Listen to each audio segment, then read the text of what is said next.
Veamos.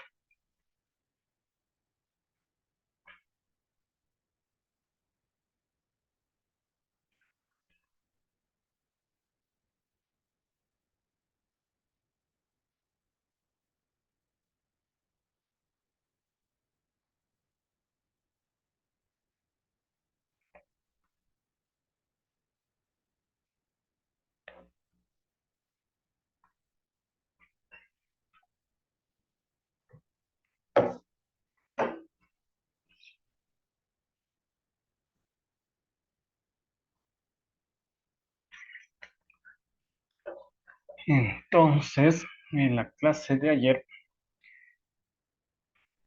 terminamos con lo que era la normativa legal que debemos aplicar, que básicamente es el anexo 2, ¿sí? Mejor dicho, el acuerdo 097 que reforma el libro sexto, los anexos del libro sexto del TULSMA, así sería correctamente dicho. Entonces, ahí tenemos que buscar en el anexo 2 las tablas 1 y 2, que son las que nos van a indicar los valores de fondo naturales de suelo, ¿sí?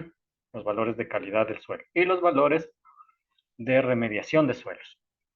Entonces, haciendo las relaciones adecuadas que ya vimos, podemos nosotros determinar cuándo un suelo está contaminado y si el suelo se ha remediado, tenemos que determinar si la remediación ha sido completa, es decir, si la concentración en suelo cumple los límites máximos permisibles o si, y si, porque son los dos, y si los lixiviados eh, también tienen una concentración que cumpla con los límites máximos permisibles. La única salvedad es que para los suelos, la tabla está en el anexo 2 de suelos y para el lixiviado, la tabla está en el anexo 1 de descargas líquidas, porque los lixiviados son líquidos como vimos el día de ayer. Entonces, visto ese capítulo, ese CF, el CF9, pasamos al CF10, que era la introducción a los métodos de remediación.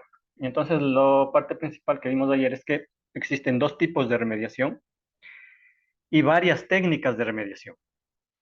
Los dos tipos de remediación son in situ, es decir, en el lugar del suelo contaminado, o ex situ, es decir, tomando el suelo, excavando y llevándolo a otro lugar para remediarlo en otra zona. Y las técnicas de tratamiento son tres: físicas, químicas y biológicas. Las tres pueden ser técnicas in situ o ex situ. Y escoger una u otra dependerá de qué tipo de contaminante tengo y de qué industria o qué aspecto es el que yo tengo durante la contaminación. Y el ejemplo más claro que pusimos, o que puse, es el de cianuro, ¿no? No es lo mismo remediar un suelo contaminado con cianuro de una mina que remediar el suelo contaminado con cianuro en un suelo agrícola. Para el uno es mejor utilizar una técnica física, para el otro es mejor utilizar una técnica biológica, ¿sí? Porque el suelo agrícola va a necesitar seguir siendo usado después de la remediación. El suelo de mina no. Entonces no es lo mismo y hay que analizar muy bien cada aspecto. Y todo eso debe estar planteado en el plan de manejo ambiental, que ayer pues les expliqué algo, pero que lo van a ver eso más a detenimiento en la asignatura de estudios de impacto ambiental o de legislación ambiental. ¿Mm? Entonces, con eso, ahora nos toca ver el CF11, que ya son los métodos específicos, ¿ya? Entonces, el CF11 se denomina pues las técnicas de remediación 1, ¿sí? Y pues vamos a empezar en el orden con el que vimos el CF10, el listado de tratamientos. Entonces, los primeros eran los tratamientos físicos, las técnicas de tratamientos físicos. Entonces, algunas consideraciones de los tratamientos físicos que nos dicen aquí. Generalmente los tratamientos físicos, la mayoría, eh, son mejores si se los hace ex situ, es decir, si se excava la tierra y se los lleva a tratar en equipos físicos, porque es un tratamiento por medios físicos, por equipos. Entonces es mejor llevarlos a una planta de tratamiento, que obviamente no debe estar puesta en la zona de contaminación. Entonces, generalmente, le insisto, no siempre, pero generalmente los tratamientos físicos son mejores cuando se hace un tratamiento físico ex situ. Y eso tiene la particularidad que obviamente eso aumenta los costos, porque claro, va a tocar excavar y transportar grandes cantidades de materiales contaminados. Entonces, uno de los grandes inconvenientes de los tratamientos físicos es el costo, cuando son ex situ. Los tratamientos in situ, físicos al menos, son un poco más complicados porque como no se puede manipular muy bien el suelo en la zona, y porque hay muchos obstáculos, muchas consideraciones, incluso hay molestias sociales, pues es un poco más complicado. Entonces, como que no es muy eficiente in situ, las físicas in situ. Por ende, se prefiere realizar tratamientos físicos ex situ, porque claro, llevando la tierra a otro lugar, a una planta especializada en descontaminación física, eh, pues es más eficiente, pero es más costoso, ¿no? Ahora, viendo ese aspecto general, también es cierto que hay casos puntuales, ¿sí? Casos puntuales, en los que es necesario y hasta la única alternativa usar un tratamiento físico. Ex situ, aunque sea costoso. ¿Sí? Por ejemplo, los dos casos más importantes en los cuales los tratamientos físicos son preponderantes o son los más usados son cuando se trabaja con metales pesados o compuestos tóxicos altamente peligrosos, como pueden ser los radionucleidos, ¿no? En especial en radionucleidos, ¿sí? Por la naturaleza de los radionucleicos que ya habíamos visto que emiten radiación, no hay un tratamiento que logre descontaminar eso, ¿sí? Por la vida media del radionucleico y todo lo que analizamos. Entonces, lo mejor es, pues, confinarlo, y para confinarlo, pues, se requiere un tratamiento físico. Entonces, hay casos puntuales como estos que les indico: metales pesados muy tóxicos o radionucleidos, o compuestos que sean demasiadamente tóxicos, peligrosos.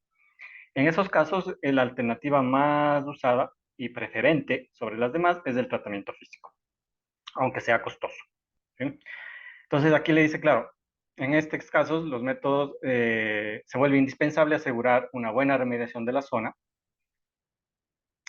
Y entonces aquí, claro, se escoge esta vía. Entonces, por ejemplo, uno de los casos más sonados es el de Chernobyl. Claro, cuando explotó el reactor número 4 de la central nuclear de Chernobyl, el suelo alrededor se contaminó con una gran cantidad de radionucleidos. Entonces, para descontaminar ese suelo y que puedan trabajar las, eh, los grupos de limpieza, pues se tuvo que al menos coger unos 30 centímetros de la capa superficial del suelo, excavarlos, ¿sí? Y llevárselos de la zona, ¿no? Entonces, no había otra forma, porque tenía que ser una remediación muy rápida, porque claro, como emiten radiación, mientras más tiempo esté ahí al ambiente, más radiación emite. Entonces, ¿qué alternativa había? Pues ninguna. Tocaba hacer esto que les estoy indicando. Ahora, esos serían los casos extremos, ¿no?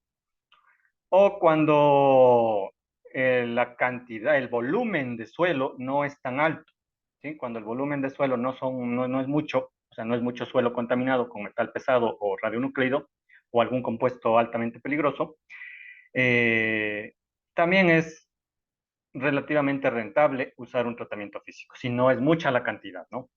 Entonces serían esos tres casos al menos. Cuando son compuestos muy tóxicos, cuando son radionucleidos o cuando el volumen no es muy alto de suelo contaminado. Para la otra gran mayoría de situaciones, ¿sí?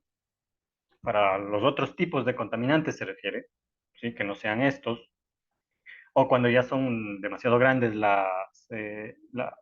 el volumen de suelo contaminado, sí se prefiere usar otro tipo de tratamientos y no físicos.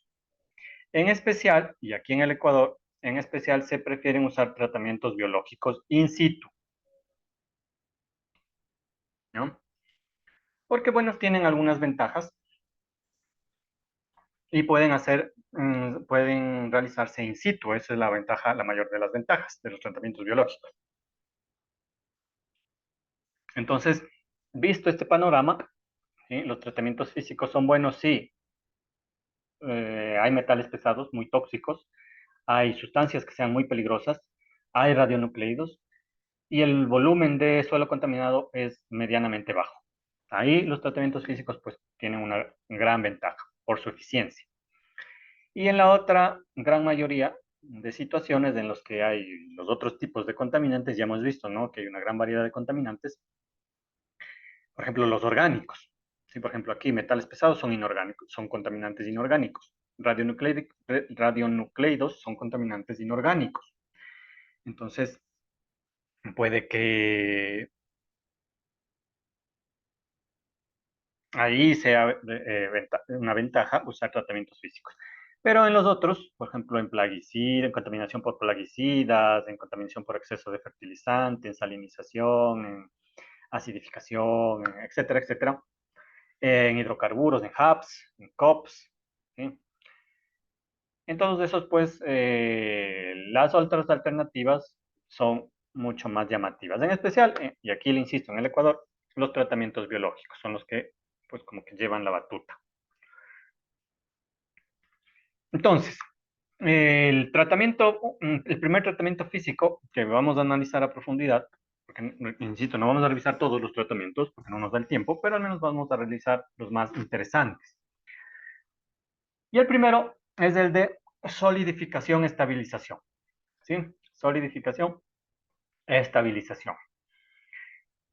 En español sería solidificación barra eno, solidificación estabilización. La puede encontrar así en algunos libros, pero la gran mayoría lo nomencla así, SS, S barra S, porque está en inglés. Solidification, stabilization, SS. Entonces la técnica SS la vamos a llamar de ahora en adelante, solidificación, estabilización.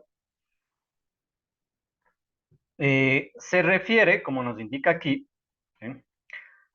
Se refiere a un grupo de métodos de limpieza que evitan o reducen la liberación de químicos nocivos del suelo o de un lodo contaminado.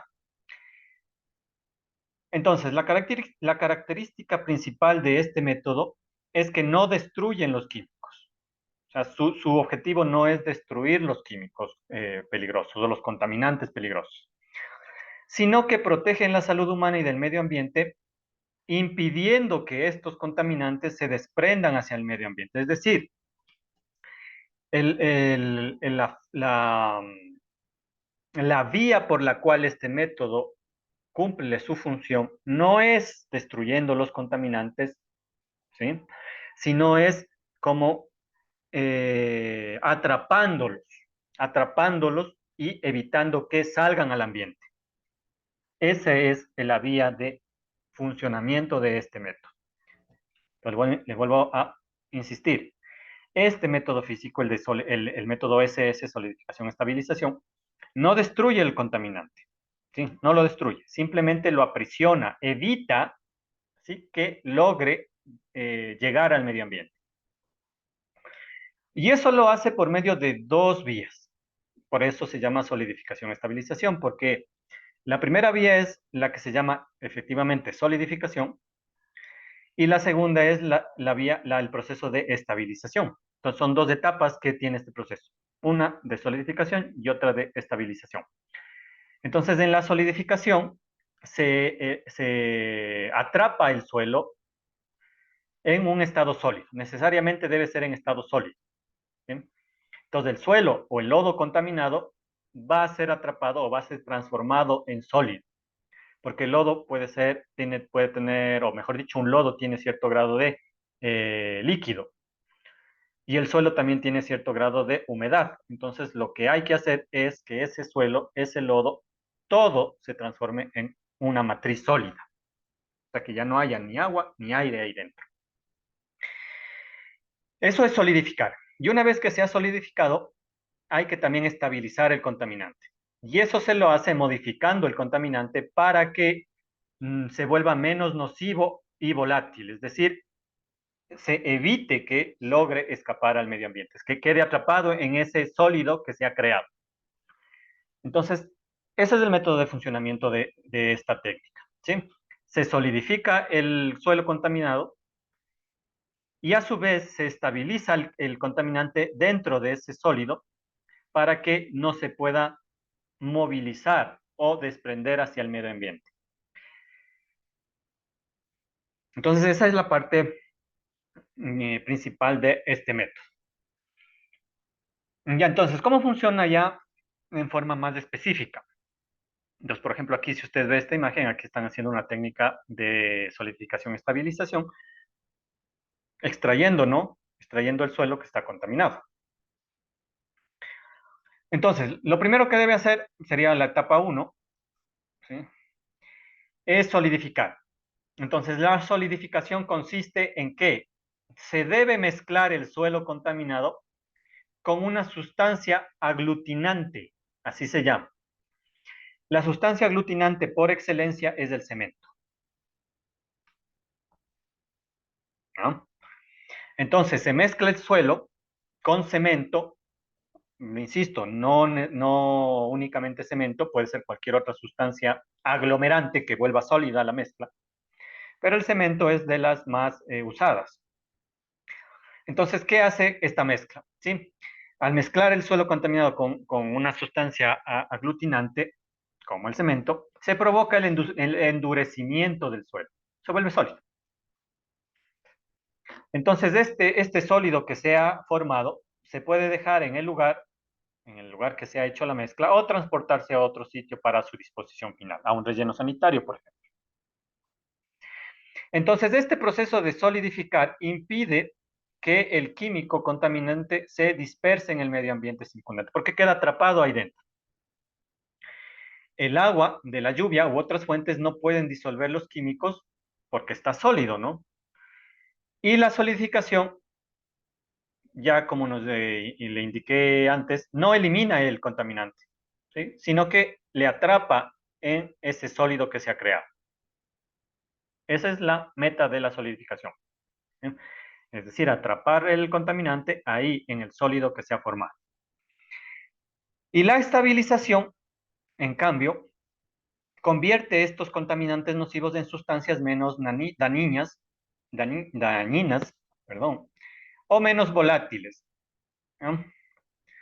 Entonces, por ejemplo, el suelo contaminado con metales puede mezclarse con cal o cemento, o con ambas en ciertas proporciones, y esto va a provocar estas dos etapas, ¿sí?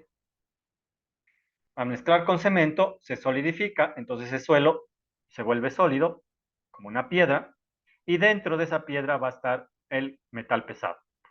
Pero el metal pesado aún podría dispersarse por lixiviación o por volatilización, por esos dos mecanismos. ¿Sí? El agua de lluvia puede atravesar el sólido, si es poroso, por ejemplo, por eso hay que hacer bien la mezcla, y puede ir disolviendo el metal que está atrapado ahí y salir como lixiviado. O puede el metal evaporarse y salir por los poros nuevamente hacia la atmósfera. Entonces hay que evitar eso. Entonces, por ejemplo, la cal, que también se mete en el cemento, lo que hace es reaccionar con el metal pesado y forma un hidrato, ¿sí? Por ejemplo, un carbonato. El cemento tiene carbonatos, entonces un carbonato al encontrar un metal, se forma un hidrato, carbonato por ejemplo, carbonato de níquel, ¿sí? Níquel es un metal pesado. Entonces, en esa nueva forma, ¿sí? O sea, ya no es níquel metálico, sino carbonato, pues queda atrapado ahí, queda fijado en el sólido porque ya no puede ni lixiviar ni evaporar. Entonces, esa es la ventaja de la estabilización. No solo se necesita solidificar, es decir, volver un sólido, el suelo, sino que se necesita también obligar a que los contaminantes reaccionen dentro del sólido y formen sustancias más estables, que queden fijadas en el sólido y que no puedan salir ni por lixiviación ni por evaporación, ¿no? Entonces, por ejemplo, aquí hay un diagrama de un tratamiento de SS in situ, es este. ¿Sí? Porque puede ser SS in situ o SS ex situ. Pero le insisto, el in situ solo se da cuando el volumen de suelo contaminado es bajo. Ahí únicamente se puede usar este método. Si es muy alto, pues no se va a poder llegar a todo. Y entonces es mejor extraer y llevarlo a una planta de tratamiento donde sea más fácil de eh, remediar. Entonces, fíjese, ¿no? Aquí nos dice que el suelo contaminado con algún contaminante es esto, que está en plomo. ¿Y cómo se ha determinado hasta dónde llega la contaminación? Pues tomando muestras, ¿no? Tomando muestras en distintos puntos y viendo hasta dónde nos indica contaminación. Y hasta cierta profundidad y ver hasta dónde nos indica contaminación. Entonces, una vez que se ha determinado, se ha georreferenciado la zona de contaminación, si es solidificación in situ, como en este ejemplo, pues se vierte, se inyecta, mejor dicho, como cuando se hacen pozos de perforación petrolera, ¿sí? Se inyecta mediante tubos de perforación, se inyecta una mezcla, en este caso, de agua y de un aglutinante, que en este caso o generalmente es cemento junto con cal y algún otro aditivo dependiendo del contaminante. Entonces, de esta mezcla se inyecta, ¿sí? La mezcla va como a abarcar toda la zona que se ha determinado que está contaminada. Y luego cuando el agua reaccione con el cemento, se solidifica. Entonces esto se va a volver sólido. Y dentro de ese sólido van a quedar atrapados, o sea, fijados ahí los contaminantes. Se van a quedar ahí en su sitio. No se van a poder mover. Entonces, esa es la primera etapa. Solidificar, volver sólido esto. Y lo segundo es, usando algún aditivo o cal, que es lo más usado, hacer que obligara a estos contaminantes a reaccionar para formar algún compuesto que sea estable, que no se mueva. Entonces, si ya se forma un compuesto más estable, que quede ahí atrapado, si viene la lluvia, porque hay dos formas en que esto puede fracasar, en que este método puede fracasar. El primero es que por la lluvia, ¿sí? Llegue aquí y esto no esté en una forma que sea muy soluble. Por eso necesitamos que la cal haga que esto se transforme en un compuesto no soluble, más estable. Entonces, si el agua llega y esto está soluble, lo va a ir arrastrando, disolviendo y luego puede atravesar las paredes y llegar a los cuerpos, al nivel freático, al río, y va cargando el contaminante. Esa sería una primera forma de que la técnica falle por el lixiviado. Y la segunda forma en que esta técnica puede estar fallando, si no se ha hecho una estabilización, es que este sea muy volátil. Entonces, en algún punto comience a evaporarse y salga por evaporación.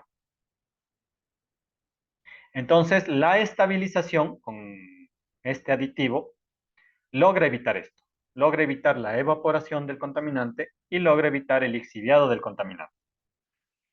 Entonces, tiene que estar muy claro en esto. Son dos etapas importantísimas. La primera, solidificación. Lo único que hace es inmovilizar el contaminante en un solo punto para que no se mueva.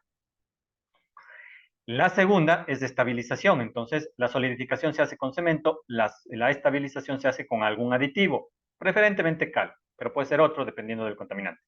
La cal lo que hace es volver el contaminante insoluble y menos volátil. Entonces, una vez que se ha estabilizado, ya no va a tener problemas por lixiviación ni va a tener problemas por evaporación. Y entonces esto ya está solidificado y estabilizado. Entonces aquí pues hay un ejemplo más gráfico, ¿sí? Más gráfico que este al menos. De lo mismo, ¿no? Una solidificación, estabilización in situ, ¿sí? Esto sigue siendo in situ. Entonces, igual, aquí el primer ejemplo, en el primer gráfico,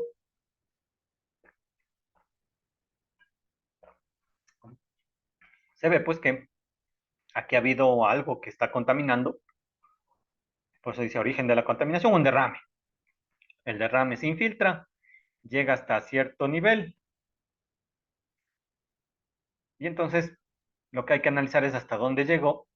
Y aquí parece que no ha sido mucho el derrame, entonces es un buen método, es una buena situación para una estabilización in situ. Entonces, ¿cómo se lo hace? Pues se inyecta esta mezcla que vimos aquí, se inyecta esta mezcla y se forma como un cimiento, ¿no? ¿Cómo es cuando se hacen edificios? Como una columna, ¿sí? Como una columna sería para los ingenieros civiles.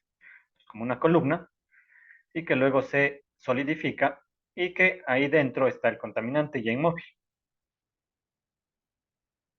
Y entonces ahí no va a tener problemas si se estabilizó bien, ¿no? No va a tener problemas de lixiviación porque, claro, puede que el agua de lluvia infiltre y entonces una vez que llega al sólido, pues lo atraviesa si es que no puede entrar porque si no es poroso este sólido. Y si es poroso no importa porque, claro, con la estabilización se evita que solubilice, entonces el agua va a salir sin contaminante. Y como está inmóvil y estabilizado, tampoco puede evaporar y salir a la atmósfera. Entonces, ese es un ejemplo de un método SS in situ. In situ.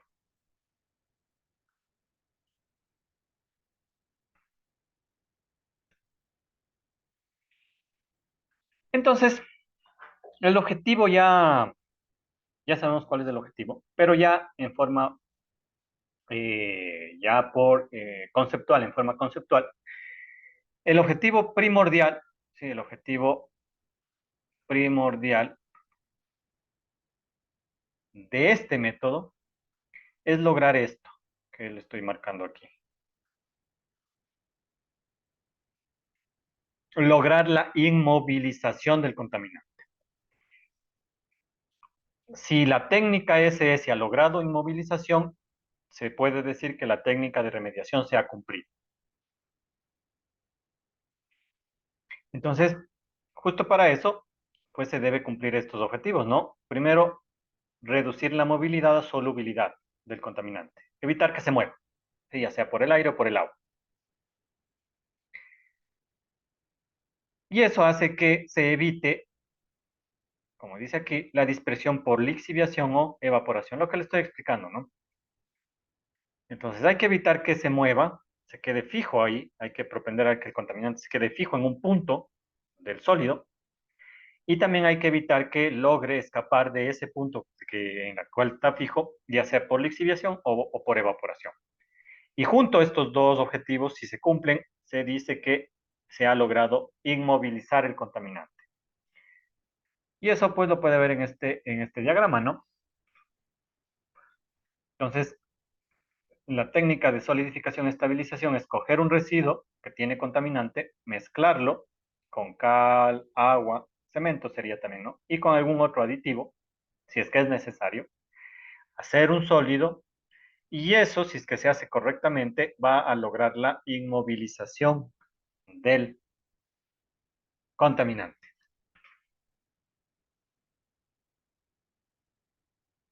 Ese sería el objetivo principal, lograr la inmovilización del contaminante. Ahora, si bien este caso que yo le estoy indicando in situ puede ser bonito o no bonito, sino eficiente, cuando hay, como aquí en este caso, una contaminación pequeña, la mayoría de casos, ¿sí? Los que yo he visto al menos en mi experiencia, no se prefiere, al menos aquí, no se prefiere hacer solidificación y estabilización in situ, sino que lo que por default se hace es hacer una solidificación y estabilización ex situ. ¿Sí? Es decir, producir algún elemento que sea sólido y que dentro tenga contaminantes. Y esos pueden ser o generalmente son bloques de hormigón, por ejemplo. Los bloques de hormigón atrapan el contaminante, por ejemplo, metal pesado, o sustancias peligrosas o radionuclidos, y una vez que está hecho el bloque, serían como tener bloques, como los bloques que usted ve en la ferretería, tener esos bloques, y esos bloques luego usted los puede disponer, ¿no? Si es que están bien hechos, claro. Los puede ir a poner en algún eh, relleno sanitario o darles alguna disposición final con algún gestor ambiental. Por ejemplo, esto se hace mucho en Incinerox, al menos yo he visto que cuando tienen suelos con metales pesados, ¿sí? Llegan a la planta de Incinerox, que es lo que yo he visto, y eso se lo incinera. El suelo se lo incinera. Se mete el suelo en el horno. El horno lo que hace es evaporar todo lo que sea materia orgánica y al final queda ceniza. Esa ceniza está cargada de metales pesados. Entonces, ¿qué hacer con esa ceniza? Lo que se hace es justamente aplicar este método de solidificación estabilización. Es decir, esa ceniza se mezcla con cemento y cal y se forman bloques de cemento. Esos bloques de cemento, una vez que ya están solidificados y estabilizados ya se sabe que es segura la técnica, se ha logrado la inmovilización, se entierran en un relleno sanitario especial, ¿sí? Como para contaminantes peligrosos. Y se los deja ahí. Entonces, como la técnica nos asegura que no se van a mover del lugar los contaminantes, pues ahí ya se le puede dejar por los milenios, ¿sí? Por los milenios.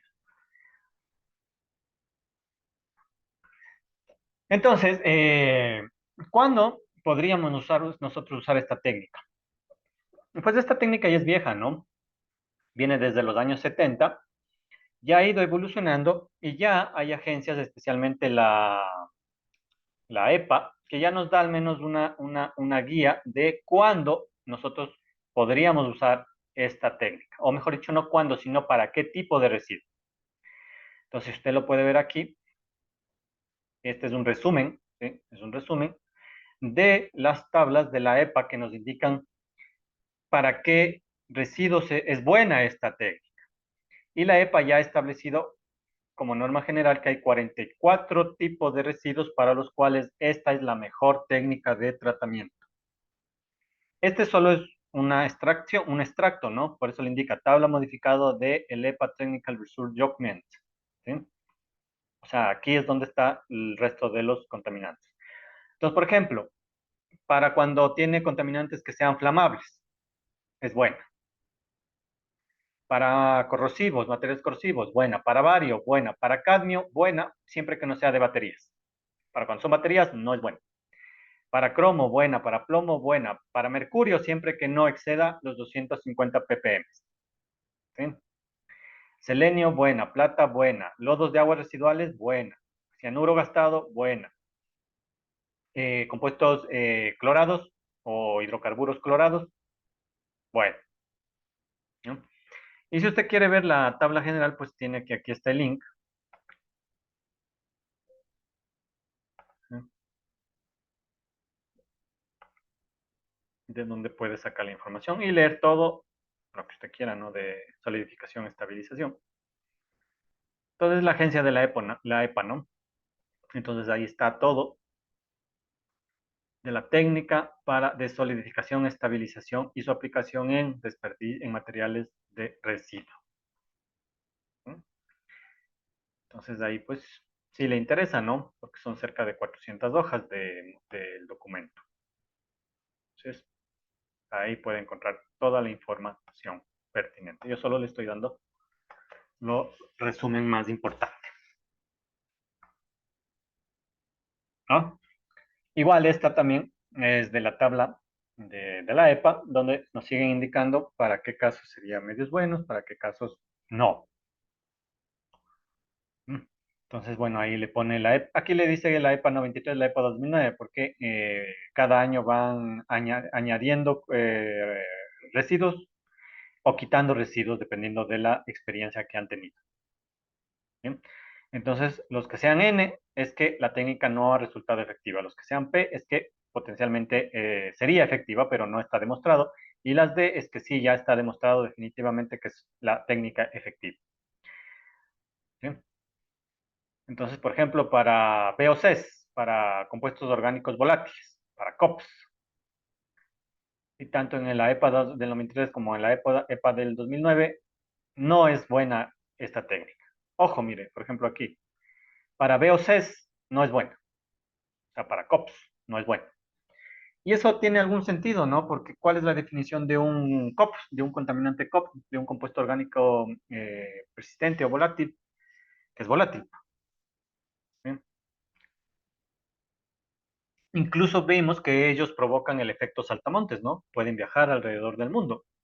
Entonces, no se asegura que puedan quedar atrapados por su misma naturaleza de alta volatilidad, que queden atrapados dentro del sólido. ¿Mm? Entonces, simplemente habría que ir viendo, o sea, el técnico, ¿qué es lo que hace? Ve qué contaminante es el que con el que está trabajando y tiene que analizar según esta información si el método le conviene o no le conviene. Si le conviene, aplica. Si no le conviene, tiene que buscar otra alternativa. Ahora, ¿qué tan rápido es el método de aplicar? Entonces, este método puede tomar, como dice aquí, entre semanas o meses. Y depende de estos factores del tiempo que se demora. ¿Sí? Primero, obviamente, como le indico, el tipo y la cantidad de contaminante.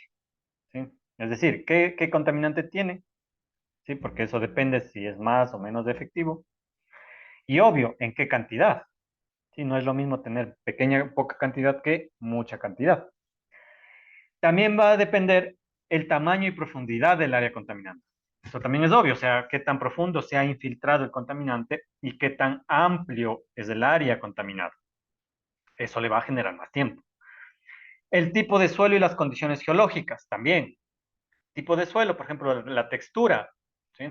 Dependiendo de la textura, va a infiltrar el contaminante más rápido, ¿sí? Por ejemplo, si es un suelo muy arcilloso, ya hemos visto que las partículas son muy grandes, los poros son muy grandes, entonces ni bien entre el contaminante se va a ir para abajo.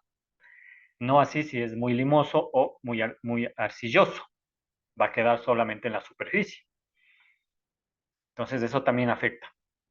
Otro, si la mezcla se realizó en el lugar o en los tanques de mezclado, o sea, si la técnica se aplicó como solidificación estabilización in situ o como solidificación estabilización ex situ.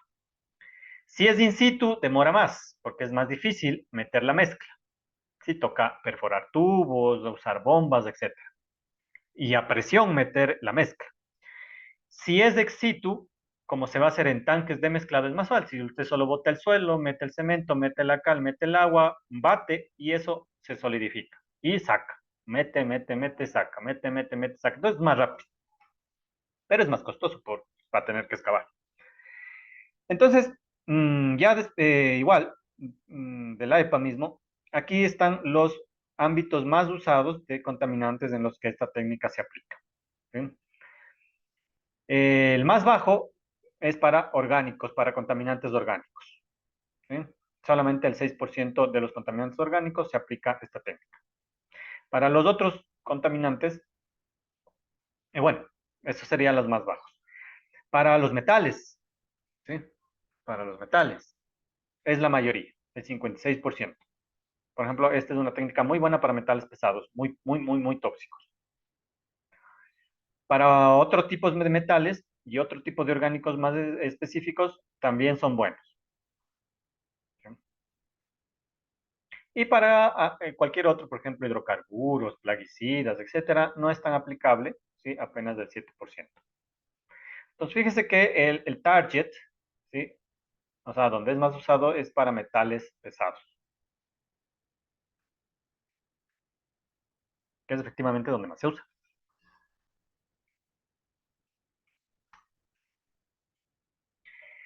Y entonces ahí, pues, también tenemos que entender, una vez que ya sabemos cómo funciona el método, es decir, solidifico y estabilizo. Solidifico mezclando el suelo contaminado con algún aglomerante y estabilizo usando un aditivo en ese aglomerante para obligar a que se forme un compuesto más estable que no se lixivie y no se evapore. Y entonces hay que preguntarse, pues, qué aglomerante es el que más conviene. Entonces, en este proceso, mira, aquí le llama, por ejemplo, debe ser de otra fuente, ES, ¿sí? Estabilización, solidificación, pero es lo mismo. Entonces, en este proceso se pueden usar diferentes tipos de aglomerantes para convertir el suelo en sólido, ¿sí? Pero los más usados son los aglomerantes orgánicos y los inorgánicos.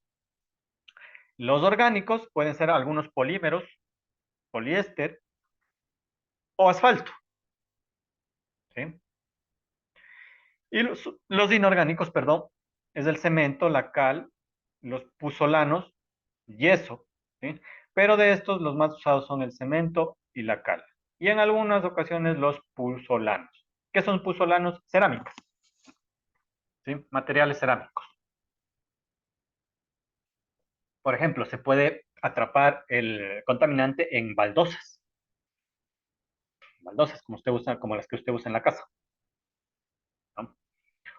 También es posible hacer eso. Entonces hay estos dos tipos de aglomerantes, ¿sí? Los orgánicos o los inorgánicos. Los orgánicos especialmente polímeros, polímeros que una vez que curan, o sea que ya secan, se vuelven sólidos, supremamente sólidos, como el polimetacrilato. Y los inorgánicos que también solidifican cuando se secan, y en especial el cemento y la cal. Y también he visto que se usan cerámicas, que se llaman puzolanos. Los puzolanos son cerámicas.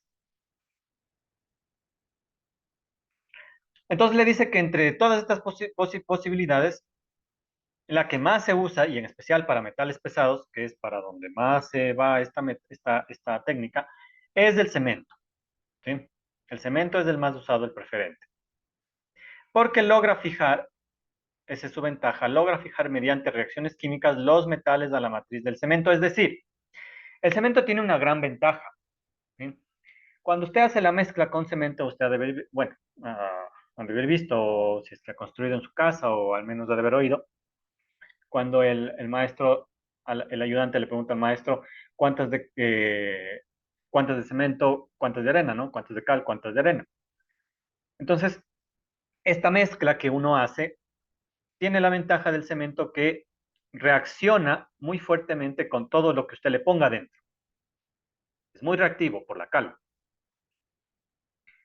Entonces, esta ventaja de esta reacción tan rápida y tan fuerte que se da, hace que los contaminantes, pues como que no tengan otra opción. Entonces van también a reaccionar con esto que tiene el cemento, y van a formar parte ya del cemento. Es decir, en pocas palabras, usando cemento, lo que se provoca es que el contaminante se vuelva parte del cemento, una parte estructural del cemento. No que sea una parte ahí dentro del cemento, que sea como una piedrita que está dentro del cemento, no, sino que se vuelve una parte esencial, o sea, ya se vuelve parte del cuerpo del cemento. Esa es la ventaja del cemento sobre las demás. Sí, que el contaminante pasa a formar parte del cuerpo del cemento, no es algo ajeno del cemento. A lo que me refiero es que, por ejemplo, cuando uno piensa que el contaminante va a quedar dentro del cemento, no es que luego si usted le rompe el bloque y busca ahí, va a encontrar ahí la pepita de metal. No. El cemento tiene la ventaja de que cuando reacciona con lo que está dentro del cemento, con la mezcla que usted ha realizado, estos metales reaccionan con el cemento y forman compuestos que se vuelven parte del cemento. Entonces, por más que usted busque, por más que usted destruya el bloque de cemento, no va a encontrar el metal, porque el metal está dentro de las propias moléculas de que están formadas el cemento, ¿sí? Esa es la ventaja. Y entonces también nos dice que previo al uso de la técnica y del uso de cemento, se debe hacer una caracterización del suelo contaminado, es decir, de qué tipo de contaminante es, para elegir bien el tipo de cemento, ¿sí? Porque hay distintos tipos de cemento, dependiendo de su composición. Entonces, eso se lo hace en laboratorio. Usted, antes de aplicar esta técnica, tiene que mandar unas muestras de cemento al laboratorio para que en el laboratorio hagan muestras de ensayo con distintos tipos de cemento y en distintos tipos de cantidades, en distintas composiciones. Y entonces le van haciendo usted las pruebas y al final le dicen, no, esta es la mezcla más adecuada para lograr la inmovilización del contaminante. Y una vez que ya le dan la mezcla adecuada, usted realiza la técnica. Y entonces hay que hablar un poquito del cemento, ¿no? ¿Qué es el cemento? Entonces nos dice que durante la calcinación, en la fabricación del clinker, que es la materia prima del cemento Portland, que es la mezcla que se usa, el óxido de calcio se combina con los componentes ácidos para formar cuatro compuestos fundamentales que constituyen el 90% del peso del cemento. Es decir, lo que nos está diciendo es que el cemento son estas cuatro cosas que están aquí. Silicato tricálcico, silicato dicálcico, aluminato tricálcico y aluminoferrito tetracálcico, cuyas fórmulas químicas están aquí. Y sintetizar esto, entiéndalo bien, ¿no? La fórmula exacta es esta, ¿sí? 3CaO SiO2, ¿sí? Pero para no escribir esto cada vez, se le sintetiza de esta forma. C3CS, C2S, C3A, C4AF, ¿sí? C3S es por C de calcio y S de silicio, ¿sí? Y aquí aluminio y etcétera. Entonces, básicamente el cemento son estas cuatro cosas, cuando ya está hecho, ¿no? Ahora, si bien todos los cementos tienen esas mismas cuatro cosas, cada tipo de cemento, porque hay cementos Portland tipo del 1 al 5, y hay uno que se llama blanco, ¿sí? Entonces, repito, hay 5 tipos de cemento Portland, ¿sí? 1, 2, 3, 4, 5, y uno que se llama blanco. Los cuatro tienen estas cuatro compuestos, sí que es el cemento por sí, pero lo tienen en composiciones distintas, en cantidades distintas, que están aquí puestas, ¿sí? Entonces, por ejemplo, el tipo 1 tiene el 55% del tricálcico, el 19 del dicálcico, el 10 del tricálcico aluminato y el 7 del aluminito ferrito. El 2, por ejemplo, tiene el 51 del primero, 24 del segundo, 6 del tercero y 11 del cuarto. O sea, todos tienen los mismos cuatro compuestos, pero en distintas composiciones. Y eso nace de la mezcla que usted haya hecho, bueno, no usted, sino la fábrica, ¿sí? De la mezcla que haya hecho la fábrica cuando produce el cemento. En especial, ¿sí? De las mezclas que haya hecho o que haya formulado, ¿sí? Porque todo va a reaccionar con este es el principal, esta es la cal, el óxido de calcio. Entonces todos van a reaccionar con este es el reactivo, ¿sí? Este es el reactivo bien fuerte, ¿sí? Este es el que también va a hacer que los metales pesados se adhieran al cemento. Entonces, este va a reaccionar con todos los demás para formar estos. Y dependiendo en qué proporciones usted ponga los otros, porque casi la cal es constante, ¿sí? Dependiendo de en qué composiciones ponga los otros, va a formar distintos porcentajes de estos cuatro compuestos finales, ¿no?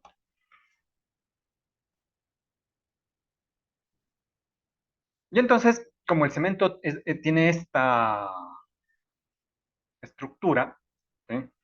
Cada tipo de cemento va a reaccionar distinto a distintas cantidades de contaminantes y distintos tipos de contaminantes. Por eso es que usted tiene que analizar bien qué tipo de cemento va a ser y en qué cantidades. Porque le insisto, lo que usted va a hacer es, por ejemplo, tomar 1 kilo de cemento y ahí añadirle a la mezcla, ¿sí? Va a tener que añadirle, yo qué sé, me invento, 200 gramos de suelo contaminado. Y tiene que probar que esto ya no va a tener problemas de lixiviación ni de evaporación. Y entonces va a tener que hacer una muestra, ¿no? Perdón, un análisis de laboratorio. Entonces va a decir, bueno, esta mezcla de 1 kilo y 200 gramos de suelo y de cemento, ¿de qué tipo? Por ejemplo, cemento tipo 1.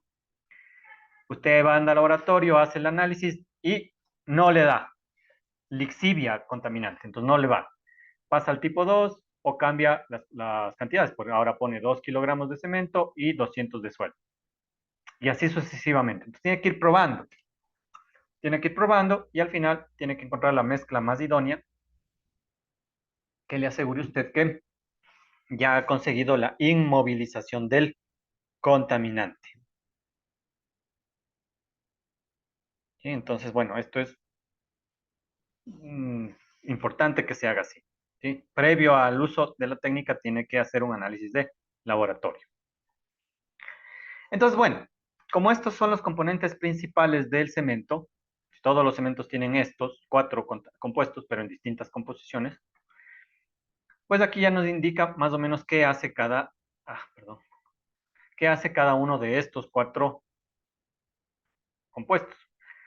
El primero, el silicato tricálcico, es el que se hidrata y es el que endurece rápidamente.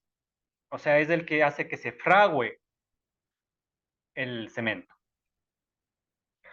Y es importante porque le da la resistencia. ¿Sí? El segundo, el silicato dicálcico, se hidrata y endurece, pero más lento. Y es el que le da resistencia, pero ya con el tiempo.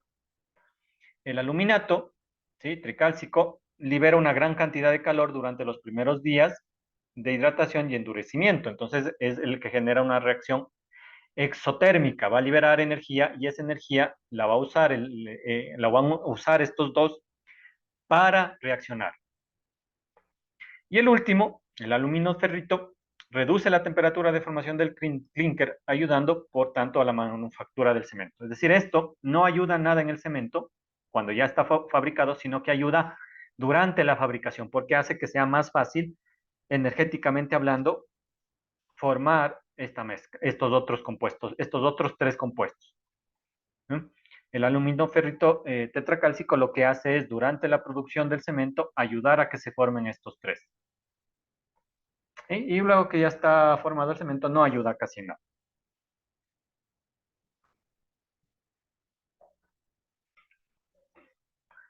Entonces, eso respecto a la técnica y a el aglomerante por excelencia, que es el cemento. ¿Sí? Y dentro del cemento, la cal, que ya sabemos que para qué sirve. Ahora, como le indico yo,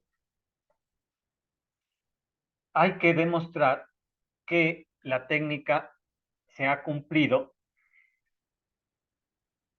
y eso se lo hace analizando si esta inmovilización ya se ha formado. Entonces, ¿qué es lo que se debe controlar? Esto es importante. ¿Qué es lo que se debe controlar después de que se ha hecho o se ha llevado a cabo el proceso de estabilización, de solidificación-estabilización? Entonces nos dice que una vez que ya se ha hecho el proceso, se debe comprobar, esto es la parte importante, hay que comprobar que el objetivo de inmovilización del contaminante se ha cumplido. Entonces, ¿cómo yo compruebo que el contaminante ya está inmovilizado? Es decir, ¿cómo yo aseguro que ese contaminante que está ahí dentro del bloque de cemento o de cerámica ya no se va a mover de ahí, ni por lixiviación, ni por evaporación, ni por nada? Entonces, la normativa nos obliga a realizar tres análisis o tres test de comprobación, que son los que nos ayudan a demostrar esto, que el contaminante está inmovilizado. El primero es el análisis de resistencia a la compresión. El segundo, nosotros ya lo conocemos, es el control de lixiviados PECT.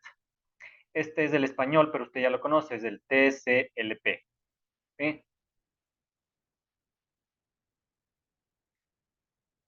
¿Sí? Es el análisis de toxicidad de lixiviados. Y el tercero es el que se denomina como análisis de eficiencia de la retención de contaminantes. Entonces usted tiene que, por normativa, realizar estos tres análisis y cumplir ciertos parámetros que si usted los cumple, demuestra que el contaminante está inmovilizado y que ya no va a generar problemas ni ambientales ni de salud. Entonces, así es como usted va a demostrar que ha logrado o que la técnica ha sido exitosa en pocas palabras.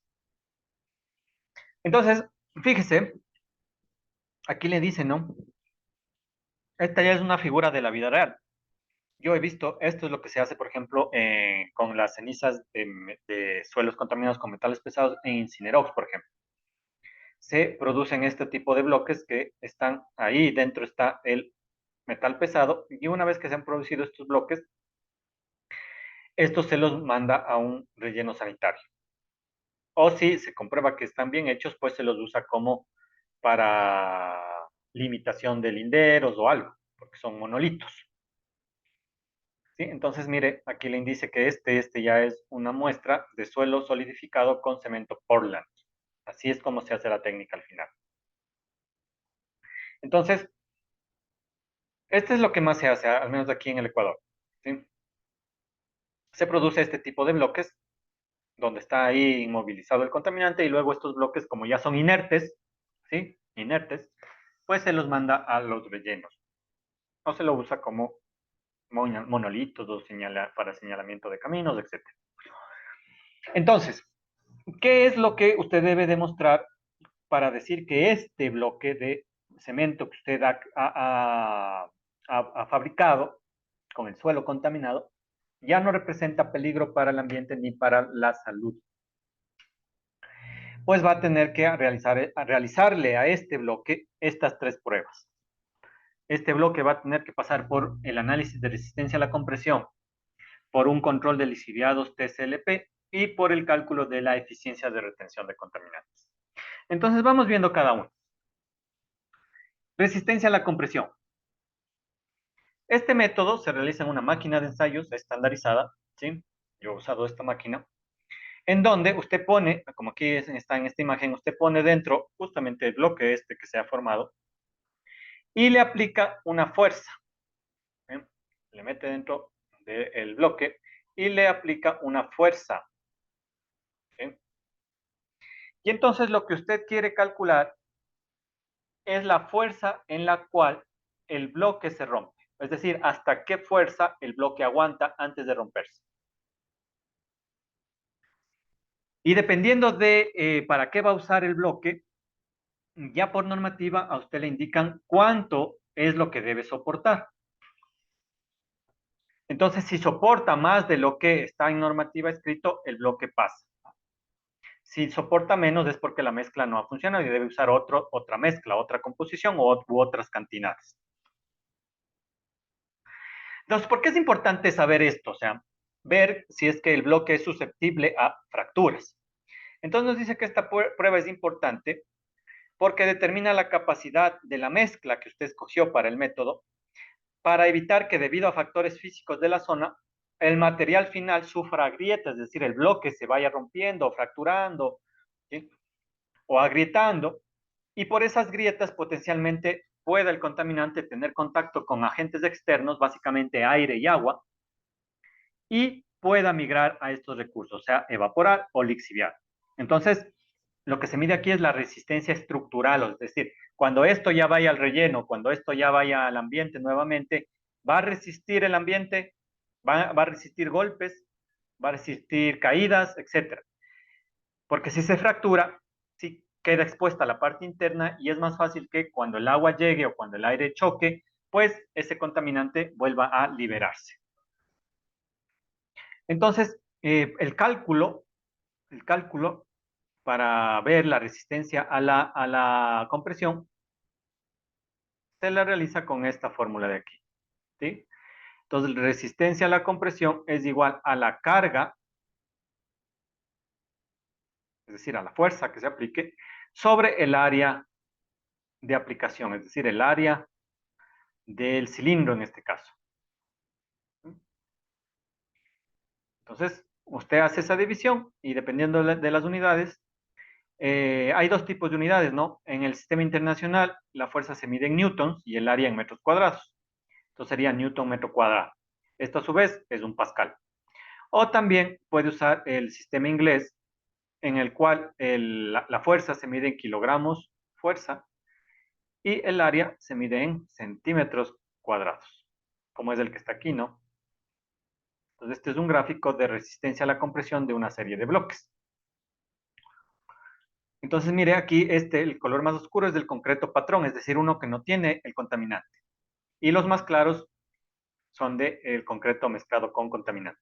Entonces, lo ideal es que al menos tenga el mismo valor de resistencia del concreto patrón o incluso lo pueda superar. ¿Sí? Lo pueda superar. Y eso se lo hace también a distintos tiempos, ¿sí? Porque como el concreto demora un tiempo en fraguar completamente, usted debe ir tomando muestras a ciertos intervalos para al final de un mes, que ya es donde usted ya asegura que hay fraguado, usted debe haber oído, ¿no? Que cuando se construye una losa hay que esperar 20 días al menos para que haya fraguado. Entonces, durante ese tiempo se suelen hacer análisis de resistencia para ver al final cómo se comporta.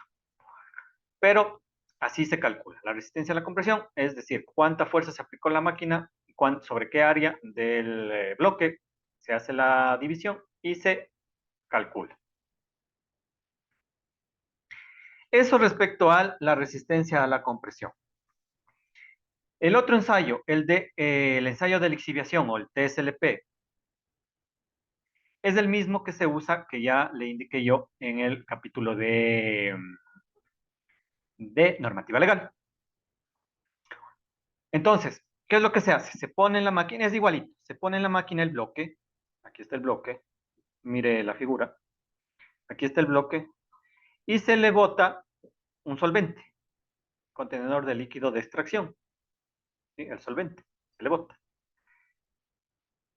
Se le deja ahí un tiempo, a ver cuánto primero logra atravesar, y luego se recoge el solvente que haya atravesado, y de ahí esto se lleva al laboratorio y se mide que aquí cuánto contaminante hay, la concentración de contaminante.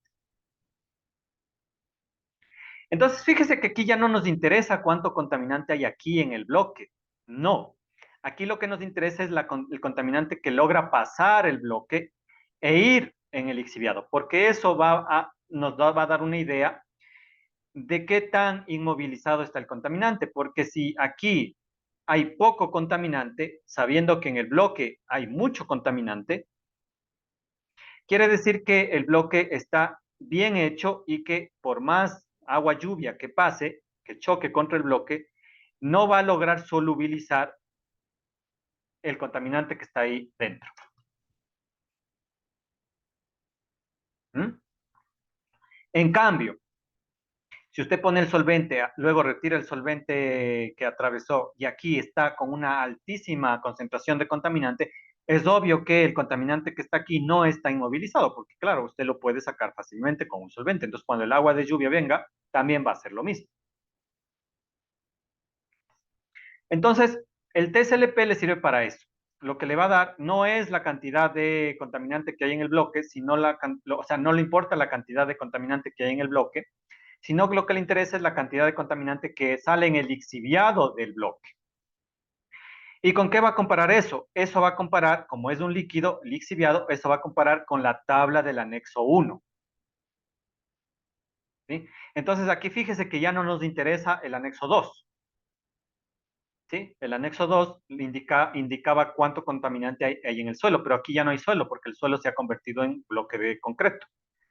Aquí el único problema sería que el lixiviado tenga contaminante, entonces eso es una descarga líquida. Entonces, este parámetro lo vamos a tener que comparar, esta concentración lo vamos a tener que comparar con el límite máximo permisible del anexo 1, del de aguas, como hicimos en el ejemplo del normativa legal. ¿Ya? Y el último ensayo que hay que hacer es el que se denomina como el cálculo de la eficiencia de la retención. Entonces, este cálculo se da usando los valores de concentración inicial de contaminante en el sólido, en el suelo, menos la concentración de contaminante en el lixiviado del ensayo anterior. ¿Sí? Este ensayo. Y luego se aplica esta fórmula. donde epsilon es la eficiencia de retención, M cont sol significa la masa de contaminante en el sólido, M cont lix es la masa de contaminante en el lixiviado TSLP, es decir, lo que le haya salido aquí, multiplicado por 100, y entonces lo que nos va a indicar es, bueno, ¿cuánto del contaminante se ha quedado en el bloque? Si usted analiza la fórmula, aquí lo que le está restando es, ¿cuánto contaminante había en el suelo? De esa cantidad, ¿cuánto contaminante logró pasar el bloque y irse en el lixiviado? ¿Sí? Y esta división le hace esa relación, es decir, cuánto de lo que hay aún queda en el bloque, cuánto del contaminante que había en el bloque aún queda en el bloque. ¿Sí? Y entonces, un buen proceso de retención, ¿sí?, de SS implicaría que al menos tenga valores de epsilon superiores al 80%. Si tiene epsilons menores al 80%, es decir, no está haciendo una buena retención, por eso se llama eficiencia de retención, debe reformular el cemento, es decir, o usar distintas cantidades de cemento o usar otro tipo de cemento. O si es que no, ya usó todos los cementos y en ninguno le dio un epsilon mayor a 80, lo que debe hacer es cambiar de técnica, porque esta técnica no le sirve. ¿Ya? Eso es. Entonces, este último le vuelvo a explicar para que le quede claro. ¿Ya? La resistencia a la compresión no mide concentraciones de contaminante. Lo que mide aquí es resistencia estructural, porque mientras más resista este en fracturarse, es menos propenso a que se generen grietas y por esas grietas entre el agua y el aire y el contaminante puede escapar. Uno. El ensayo TSLP lo que nos indica es la capacidad de el agua para atravesar el bloque primero e ir solubilizando el contaminante que está ahí atrapado. Y eso se mide mediante el TSLP y debe compararse con los datos del lixiviado o de descarga de efluentes del anexo 1 del TULS. Y el otro es un cálculo de la eficiencia de la retención, es decir, la técnica que se ha realizado, qué tan eficiente fue para retener el objetivo es que el contaminante quede en el bloque, ¿no? Esa es la idea. El objetivo es que el contaminante quede en el bloque. Entonces, ese objetivo lo vamos a determinar con esta fórmula. Entonces, ¿qué es lo que está haciendo esta fórmula de aquí? Lo que dice es, bueno, a ver, aquí cuánto contaminante había y de ese contaminante cuánto se está yendo en el lixiviado. Hago esta relación y calculo cuánto de lo que había aún queda después de la lixiviación. Y si queda más del 80% en el bloque, quiere decir que es un buen proceso de estabilización, ¿no? Por ejemplo, si aquí había 10 gramos de metal pesado y luego de la lixiviación, aquí usted mide que hay 1 gramo, ¿cuánto del contaminante quedó después de la lixiviación? Obviamente, por balance de masa, si aquí había 10 y se está yendo 1 en el líquido, aquí debe haber quedado 9 gramos. Si usted hace el cálculo, aunque aquí es fácil, por eso le pongo, si usted hace aquí el cálculo, pues le da que aquí está quedando el 90%. El 10% se ha ido. ¿Eso es bueno, eso es malo? Depende del límite que usted haya puesto para el método. ¿Mm?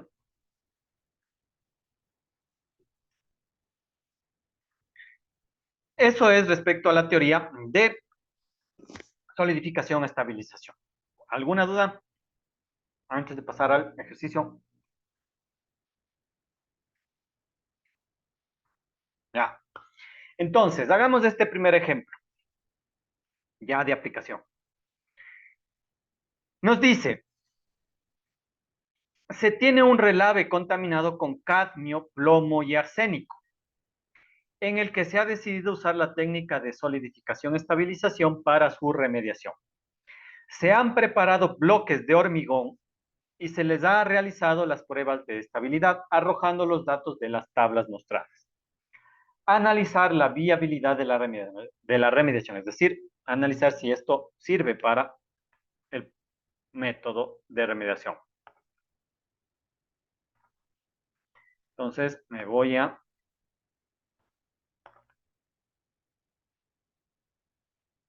de aquí y le voy a pasar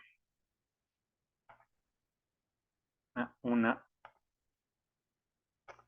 hoja en blanco para poder ir realizando, ¿ya? Entonces, vamos viendo qué nos da. Primero nos da el análisis del relave. Es decir, nos está dando el análisis de contaminación del relave.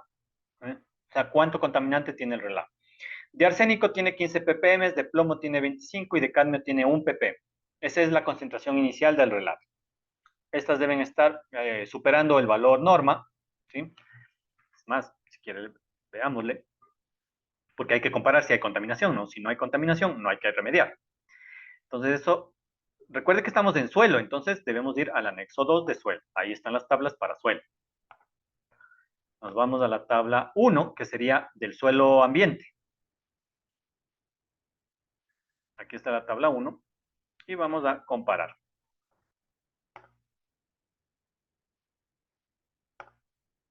Ah, este le voy a hacer más grande.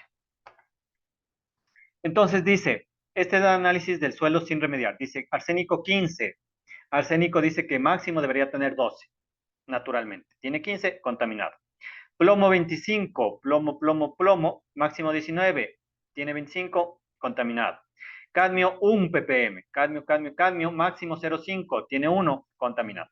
Entonces, está contaminado, el suelo. Por eso quiere aplicar la técnica de solidificación. Ha hecho la técnica de solidificación y le ha dado o sea, ya ha fabricado los bloques. Y a esos bloques le ha hecho el análisis de resistencia a la compresión y de TSLP. Entonces, en la resistencia a la compresión, la muestra ha tomado 3 muestras. Esto es algo que se hace generalmente, ¿no? No se hace a un solo bloque, se hace al menos a 3. Se hace un promedio después. Entonces, muestra 1, muestra 2, muestras 3. ¿Cuánta carga se aplicó? 2050, 2130 y 2140 kilogramos fuerza. ¿Cuál es el área sobre la que se aplicó? Del bloque, 10 centímetros cuadrados en todos, porque son bloques iguales. Esos son los datos que le ha dado. Y nos dice que el dato de norma debería soportar 21 megapascales. ¿De dónde sale esto? Salen de las normas de ingeniería civil para uso de concreto. ¿Sí? Dependiendo de para qué va a usar el concreto, debe resistir cierta compresión. En este caso debe usarlo para, yo qué sé, para paredes o algo, 21 megapascales. Luego dice que ha hecho un análisis TSLP de arsénico, plomo y cadmio. Ha medido y le ha dado los resultados en partes por billón. Partes por billón. Esto no es millón, esto es partes por billón. Quiere decir que le ha dado concentraciones muy bajitas. Igual ha tomado 3 muestras, va a tocar hacer un promedio. En la primera muestra de arsénico le ha dado 50 ppb, en la segunda 75 y en la tercera 60. Plomo le ha dado 100 en la primera, 105 en la segunda y 73 en la tercera. Cadmio le ha dado 60 en la primera, 50 en la segunda y 50 en la tercera. Partes por billón, tendrá ojo que esto no es millón, esto es billón. Y entonces lo que debemos analizar es la viabilidad de la remediación, es decir, ¿es buena la mezcla que se hizo para que se pueda seguir con el método? Entonces lo que vamos a analizar es primero,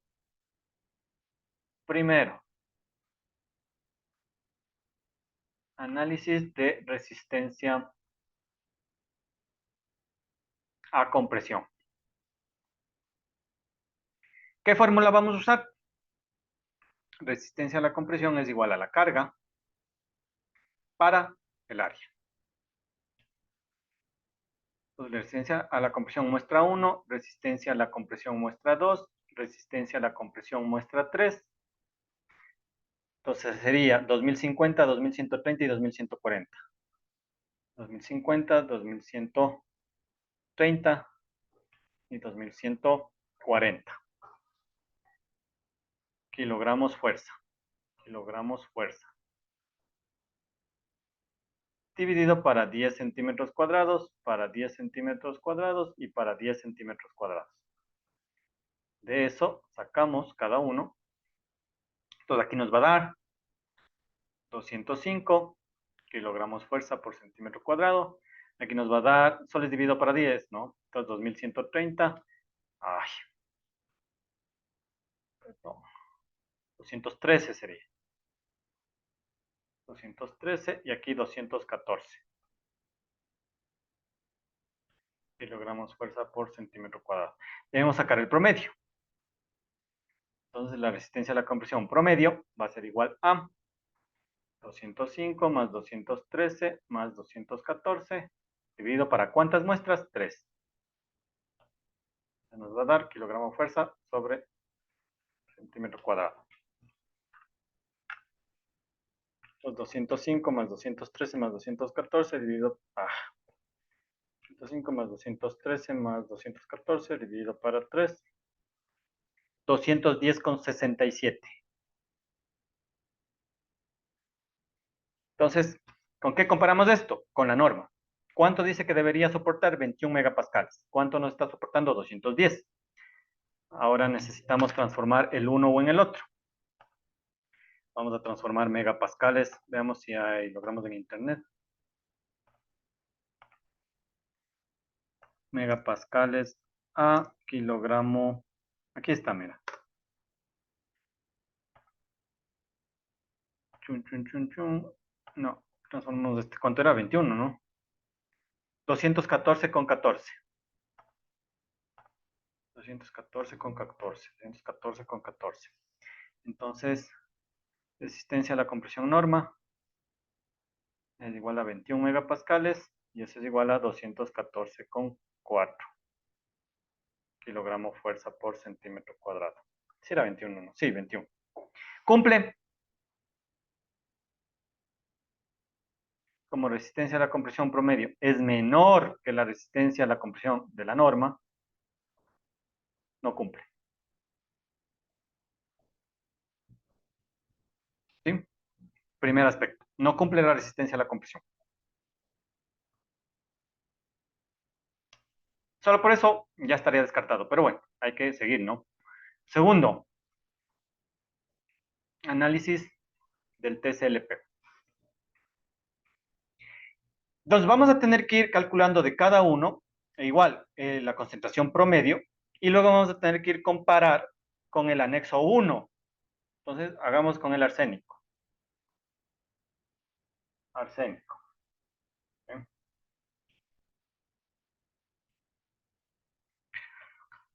Entonces, los ppm de arsénico 1, los ppm de arsénico 2 y los ppm de arsénico 3. Aquí nos toca hacer eso porque están en ppbs. O bueno, podría hacerle mejor así, ¿no? Sí, hagámosle así.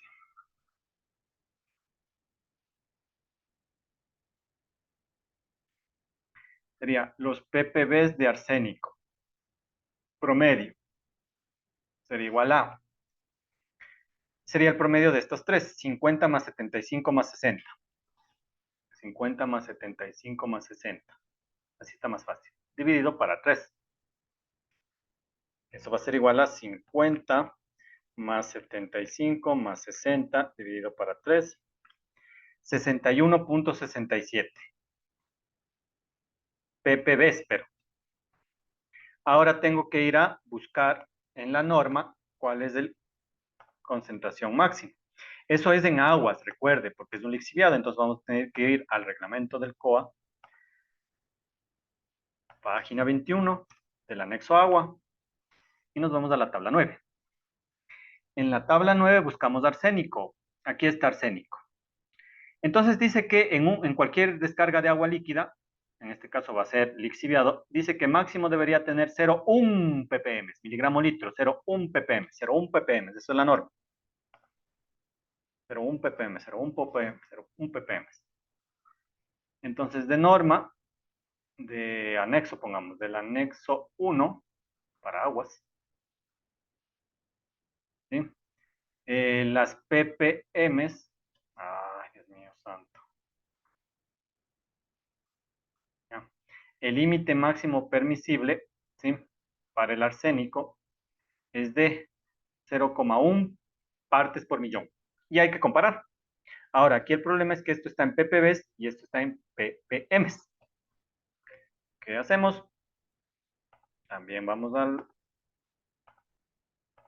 internet y pasamos ahora de ppbs a ppm.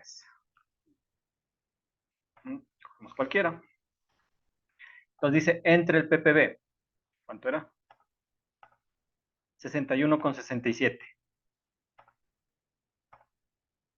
61,67. Convertimos.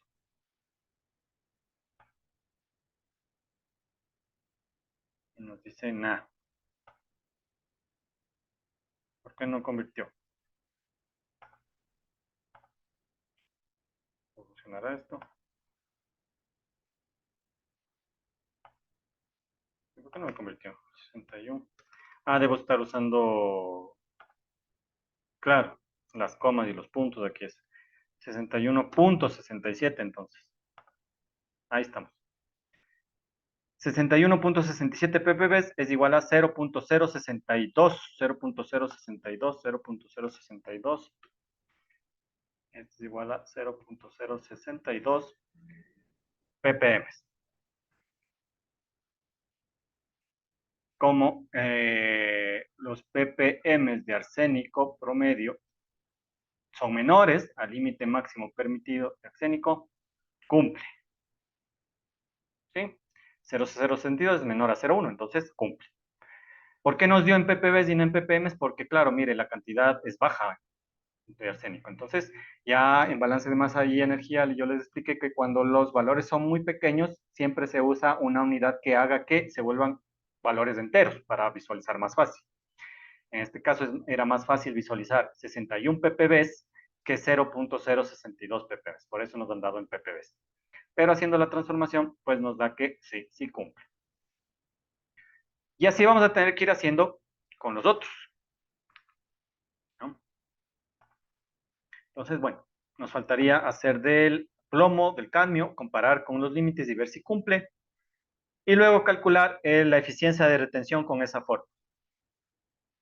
Y ahí podríamos determinar ya completamente toda la cuestión. Entonces, bueno, eso lo hacemos mañana, porque ya se nos acabó el tiempo.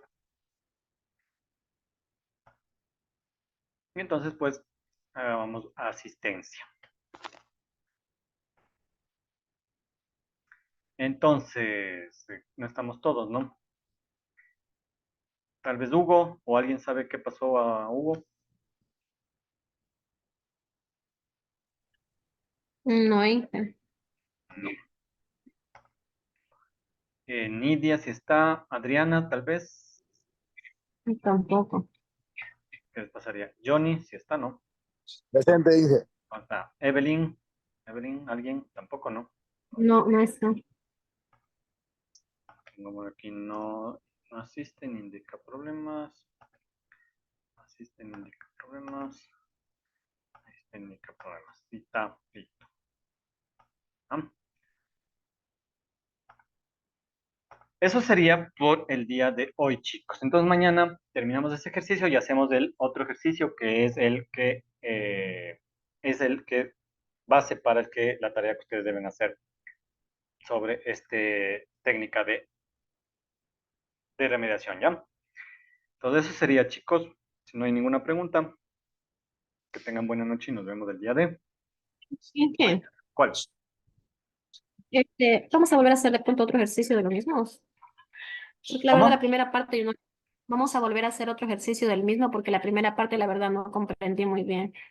Claro, nos toca hacer ya el ejercicio gordo, el más grande. Ah, listo. Ahí vamos a volver a hacer el mismo cálculo y Ah, listo. ¿sí? Ya, Ya, gracias. listo. Entonces eso es, chicos. Nos vemos el día de mañana. Chau. Mañana.